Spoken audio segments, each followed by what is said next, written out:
Hello everybody. Justin Trudeau जो कि अक्सर चर्चा में रहते हैं, खास करके रीसेंट कुछ महीनों से, क्योंकि जिस तरह का स्टैंड उनका इंडिया के खिलाफ दिखा था उससे इंडिया कनाडा के रिलेशंस काफ़ी ख़राब हो गए थे। और अभी एक न्यूज़ सामने आ रही है कि कनाडा में जस्टिन ट्रूडो की गवर्नमेंट गिर सकती है और इसकी काफ़ी पॉसिबिलिटीज़ भी बढ़ गई है। आइए समझने की कोशिश करते हैं इस लेक्चर में कि क्या ये इंडिया के लिए एक अच्छा खबर है और क्या इंडिया कनाडा के रिलेशंस अब बेहतर हो जाएंगे। But before starting this lecture, I welcome you to Sri Ram's IS, an institute serving the nation since 1985. And if you have not subscribed this channel so far, do subscribe and press the bell icon for more update regarding world affairs. और दोस्तों subscribe जरूर से जरूर करिए, क्योंकि हम आपके लिए काफ़ी अच्छे और काफ़ी इंटरेस्टिंग लेक्चर्स लेकर आ रहे हैं फ्री ऑफ कॉस्ट। और आप जितना हमें सपोर्ट करेंगे उतना हमें मोटिवेशन मिलेगा और उतना ज़्यादा हम अच्छे अच्छे लेक्चर्स लेकर आने की कोशिश करेंगे आपके लिए। दोस्तों पिछले एक साल से इंडिया और कनाडा के रिलेशंस काफ़ी हद तक खराब हो चुके हैं और इसका एक बहुत बड़ा रीज़न जस्टिन ट्रूडो का स्टैंड था with respect to Khalistan and with respect to India. उन्होंने कंटिन्यूसली कुछ एलिगेशंस लगाए इंडिया पे। और देखो ऐसा नहीं है कि इन्होंने सारे स्टेटमेंट अनऑफिशियली दिए थे, बल्कि ये सारा कुछ इन्होंने ऑफिशियली अपने हाउस ऑफ कॉमन में खड़े होकर दिया था, जो कि कनाडा का लोअर हाउस है।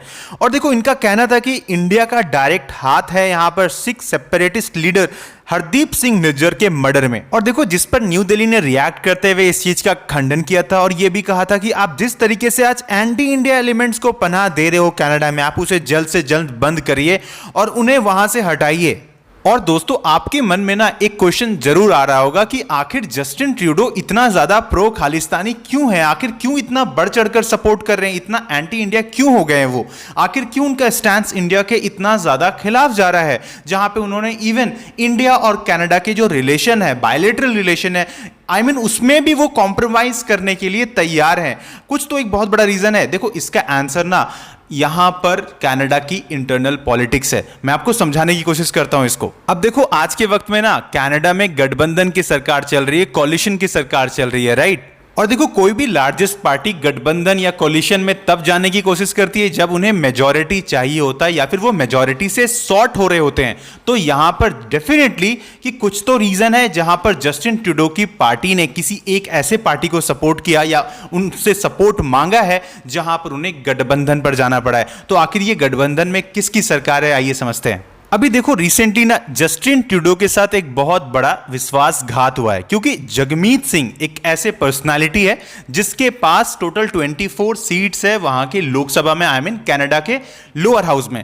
अब आप ऐसा समझ लो कि यहां पर जो कोलिशन गवर्नमेंट बनी है इसमें जगमीत सिंह का रोल काफी ज्यादा है, क्योंकि उन्होंने उनकी गवर्नमेंट को सपोर्ट किया था और आज उनकी गवर्नमेंट चल रही है जगमीत सिंह के सपोर्ट की वजह से।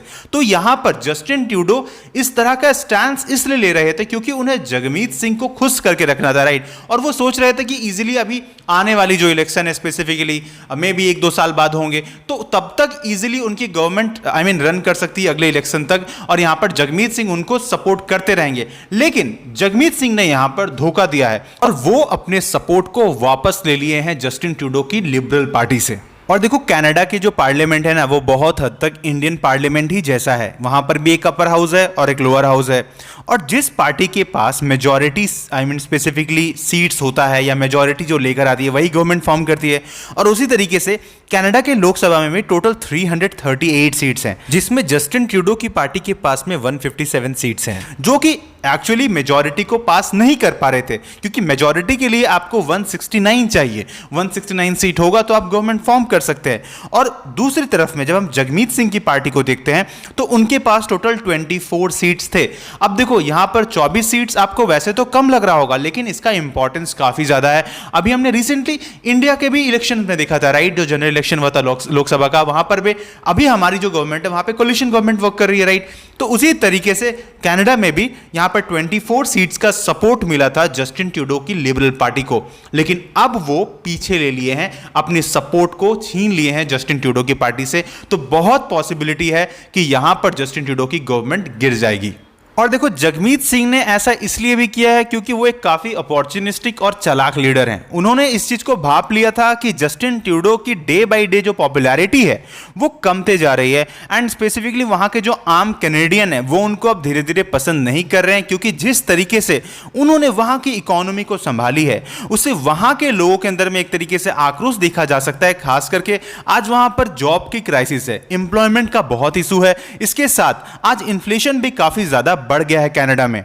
और अभी रिसेंटली जिस तरह का स्टैंस यहां पर जस्टिन ट्रूडो ने इंटरनेशनल स्टूडेंट्स, उनका टारगेट तो इंडियन स्टूडेंट्स ही थे, तो उनके खिलाफ जिस तरीके का स्टैंस लिया था कि ओवरऑल एक वीक में सिर्फ 24 आवर्स का ही एम्प्लॉयमेंट उनको यहां पर मिलेगा कनाडा में।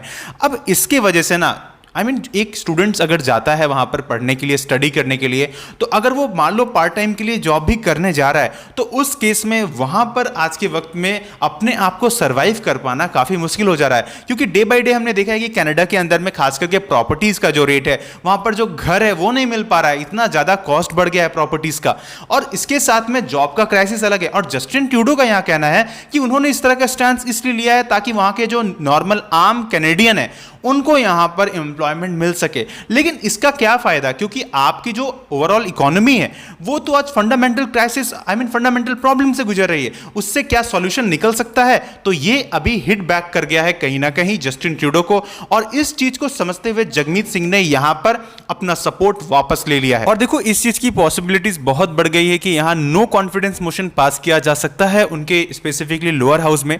एंड अब देखो जस्टिन ट्रूडो के लिए ये काफ़ी चैलेंजिंग सिचुएशन होगा कि वो अपनी जो मेजॉरिटी है उसको साबित करके दिखा सके। एंड यहाँ पर इसके साथ देखो इलेक्शन भी होंगे, आई थिंक इलेक्शन जरूर होंगे, यहाँ पर स्नैप इलेक्शंस होंगे जिस पर मोस्ट प्रोबेबली जस्टिन ट्रूडो नहीं जीत पाएंगे, और हो सकता है एक बार के लिए यहाँ पर कंजर्वेटिव गवर्नमेंट दोबारा बन जाए। पियर पॉलिवियर्स जो कि सबसे अभी कॉमनली एंड सबसे बड़े लीडर माने जाते हैं कंजर्वेटिव के, तो हो सकता है वो यहाँ पर गवर्नमेंट में आ जाए, और वो इंडिया के लिए ना काफ़ी अच्छा भी होगा, क्योंकि हो सकता है कि हमें एक कंप्लीट यू टर्न देखने को मिले स्पेसिफिकली इंडिया और कनाडा के रिलेशन में, और जो कि इंडिया और कनाडा बायलैटरल ट्रेड के लिए काफ़ी इंपॉर्टेंट होगा। और हो सकता है कि जो सिचुएशंस आज वहाँ पर स्टूडेंट्स के साथ हो रहा है, इंडियन स्टूडेंट्स के साथ, वो बेटर हो।